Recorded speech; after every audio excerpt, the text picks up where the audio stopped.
அந்த கேடு கெட்ட ஆதீனத்தை பார்த்தீங்களா? கூட அதுக்கு ஜால்ரா தட்டுறதுக்கு 2 பசங்க வேறு. ஒரு வீடியோவில் அந்த பின்னாடி ஒருத்தன் வெள்ளையாக போட்டிருப்பான், ஒருத்தன் ப்ளூ சட்டை போட்டிருப்பான். என்னென்ன பொய்யா பேசுகிறாங்க. ஏன்டா டேய், கேமராவில் சிசிடிவியில் பதிவே ஆகிடுச்சு. ஆவலைன்னா என்ன வருது? இடிச்சுட்டு போனாங்களா, நிற்கவே இல்லையா, நம்பர் பிளேட் இல்லையா?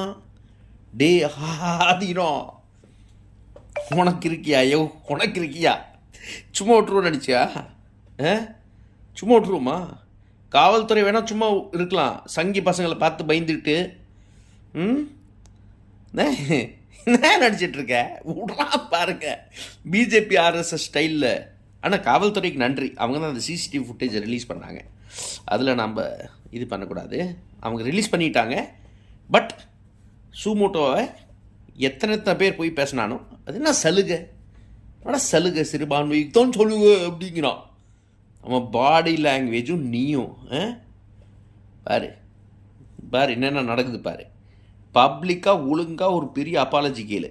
அதுக்குன்ட்டு சட்டம் தன்னோட கடமை செய்யலாம் இல்லை, செக்ஷன் கொஞ்சம் பார்த்து கம்மியாக போட வைப்பேன். இல்லாட்டி ஒரு அப்பாலஜி கண்டிப்பாக பப்ளிக்கிட்ட கொடு. குற்றம் பண்ணிட்டேன், தவறு சொல்லணும்.